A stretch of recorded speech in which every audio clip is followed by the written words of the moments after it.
De 1948 para cá, se deu a restauração do Estado judeu, quando o povo judeu pôde voltar para sua pátria. Encerrou ali um ciclo de uma geração e se deu o início de outra geração. Com isso, a igreja experimentou um dos maiores avivamentos desde a igreja de Atos dos Apóstolos. De 1948, como eu disse, para cá, a igreja cresceu assustadoramente, multiplicou, triplicou, como nunca antes em toda a sua história. Tudo isso após o renascimento da nação judaica. Sucederam avivamentos extraordinários, que até hoje espanta a própria ciência. Os jornalistas corriam para todo lado, porque eles ficavam sem poder explicar o que estava acontecendo dentro das igrejas. Dizem que na rua Azusa, uma vez, o avivamento estava tão latente que o povo gritava lá dentro: fogo, fogo e fogo. Algumas pessoas que passaram na rua ligaram para os bombeiros dizendo que o prédio da igreja estava sendo incendiado. Os bombeiros chegaram lá e descobriram que não estava sendo incendiado. Era uma notícia falsa. Mas ali dentro, a sarça ardente estava pegando fogo. Fogo que não consumia. Nos anos de 1950, 1970 e 1980, aconteceram um estrondoso avivamento que a ciência foi desafiada e ninguém pôde explicar. No ano de 1970, nasceu no Brasil um dos maiores congressos de missões do mundo. Uma visão que Deus deu ao pastor Cisino Bernardino. Ele chegou ali naquela cidade de Camboriú, a obra estava dividida. Ele conseguiu, com muitas orações, trazer o povo à união e ao quebrantamento. As manifestações do Espírito Santo naquele congresso, no ginásio Irineu Bornhausen, era algo extraordinário. Conta-se que um dia aquele ginásio estava totalmente cheio. Eu já fui diversas vezes ali. E apareceu uma pomba voando no meio do ginásio enquanto o pastor Cisino orava. O ginásio recebeu um impacto sem precedente. Cegos começaram a enxergar. Paralíticos começaram a levantar as cadeiras de roda e para cima e dar júbilos a Deus. Uma mulher que estava ali recebeu um toque de Deus na sua boca e caiu gritando com a mão na boca.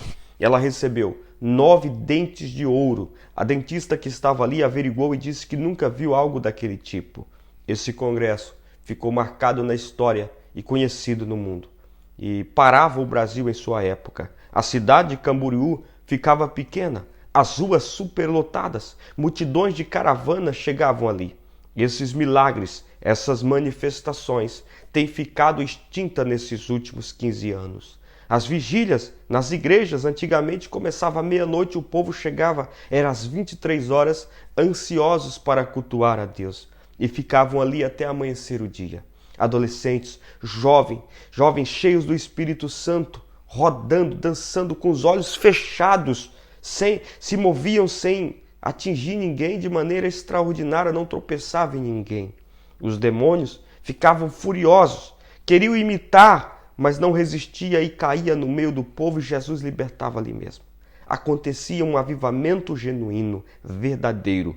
As conversões, salvação de almas sem precedentes. O pregador nem terminava de ministrar. As pessoas já estavam se jogando na frente do altar pelo poder do Espírito Santo, chorando, se arrependendo dos seus pecados. As pregações também não eram tão intelectuais. Eram mensagens simples, porém, com um poder carregado de Deus extraordinário e profundo. O tema número 1 das mensagens era a vinda de Jesus Cristo. Os louvores da harpa, todos sempre culminavam na vinda de Cristo. Não tinham letra sofisticada nem bandas musicais como nós temos hoje. Alguns desses cantores, como Jair Pires, com um simples baixo e um violão, cantava nas igrejas. Alma cansada que fez muito sucesso. Alma cansada, não desesperes, espera em Deus, que Ele vem te socorrer. Alma cansada, não desesperes, espera em Deus. Espera em Deus, espera em Deus e no seu poder. Quando esses irmãos cantavam e tocavam, as pessoas começavam a chorar, a banhar o seu rosto em lágrimas. Era como se o céu viesse e visitasse a terra. literalmente, as pessoas em lágrimas de uma alegria dominante do céu, eram cheias do Espírito Santo. Quando o pastor Almeida Sobrinho compôs aquele hino da harpa número 300, que diz assim: nossa esperança é sua vinda, o Rei dos Reis vem nos buscar, nós aguardamos Jesus ainda, até a luz da manhã raiar. Isso virou uma febre pelo Brasil. Os cultos eram iniciados com esses louvores, mas infelizmente, há mais de 20 anos depois, trocamos os nossos hinos, os nossos louvores. As composições já não falam mais sobre o céu. Pregadores já não falam mais sobre a vinda de Cristo como em décadas passadas. O que estamos vendo hoje, infelizmente, são artistas em cima do púlpito. Em muitos lugares, porque aqueles homens que quando terminavam de louvar a Deus, antigamente, saíam no meio do povo, abraçavam as crianças, almoçavam na casa de um irmão, dormia na casa de outro. Agora, quando entrou o século XXI, começou a surgir artista dentro da igreja evangélica. E o pior, eles imitam em tudo ao mundo, fazem shows pirotécnicos, máquinas que geram fumaça com efeitos são soltadas no palco, artistas gospel ficam no meio daquela fumaça toda, cria ali aquela atmosfera celeste fake e logo depois saem pelo fundo da igreja e correm para o aeroporto e vão embora. E a fumaça fabricada foi embora. E o povo agitado pelos sons e pela banda se aquieta e tudo parece que não passou de uma fantasia. Essas estrelas gospel ficaram ricas e famosas e também intocáveis. Trouxeram muito movimento, trouxeram muita agitação dentro das igrejas, mas o avivamento de outra hora, o quebrantamento foi embora. Os choros, as conversões, os milagres foram desaparecendo de dentro da igreja. A igreja cresceu na América Latina. A igreja cresceu no Brasil em meio à perseguição, como em El Salvador. A igreja se multiplicou em meio à guerra civil, em Nicarágua, na Guatemala, em Honduras, também na Argentina, na Colômbia e no Chile. Foi em períodos de decisão, foi em períodos de guerras e conflitos que o povo voltava-se para Deus com maior fervor. Irmãos, vivemos no século XXI, um período de liberdade religiosa, uma anestesia espiritual. Já não precisa mais jejuar como antes porque está tranquilo. Afinal, tenho igreja, tenho pastor, emprego, tenho o direito de ir e vir protegido pela Constituição. Já não preciso orar como antes. Aqueles jejuns de Daniel, 21 dias, não precisa mais. Vigílias, para quê? Eu preciso dormir, eu preciso acordar cedo. Temos senadores, temos deputados e presidentes que defendem o direito da família e com isso, um comodismo se instaurou. Uma tranquilidade espiritual, uma mornidão espiritual. O que era anti-espiritual de verdade foi dando lugar para a carne. Começou a imitação de Babilônia.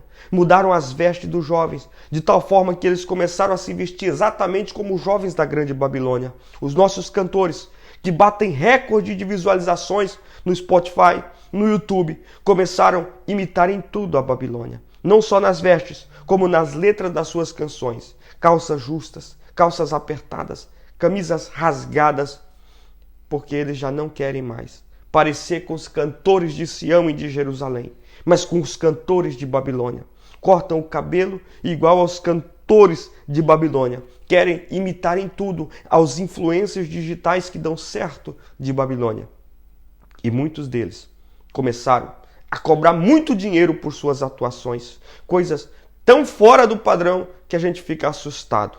E muitos líderes pagando todos esses caprichos, enquanto que em muitos lugares no Brasil tem igrejas que pedem uma oferta de R$3.000 para levantar o teto da igreja, para sustentar um missionário que está no campo e às vezes vende salgado. Com muito esforço consegue pagar suas dívidas. Apareceram, irmãos, muitos pregadores cobrando muito dinheiro para pregar, pastores esbanjando sua frota de carro e aviões. E o que aconteceu 20 anos depois? Não vou dizer como Israel disse, e acabou. Não, porque o Espírito Santo ainda está conosco na terra. Mas o avivamento igual antes, não temos. Conversões igual antes, não temos. O que temos é uma multidão de supostos profetas que têm sonhos, que dizem ter revelações, que nunca se cumprem, gravam vídeos, postam na internet dizendo quem ganha, quem perde, quem faz, e nunca se cumpre essas revelações. E depois, esses profetas do século 21 se assemelham muito aos cartomantes, aos adivinhos da internet da Babilônia. Se apresentam como profetas, com práticas que são copiadas do ocultismo, do espiritismo. Deus está nos advertindo nessa oportunidade, severamente como advertiu a Israel. Tenham cuidado quando entrares na terra para não praticar o que essa gente pratica.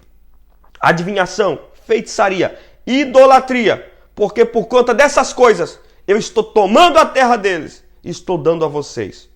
Deus está dando um alerta para a nossa nação, para o nosso povo. Estamos culminando, estamos finalizando, estamos chegando a um certo ponto onde a igreja está muito próxima do arrebatamento. Vigiai e orai e examinai a ti mesmo, a sua alma, a sua vida, se ainda estáis firme na fé. Deus te abençoe hoje e sempre. Amém.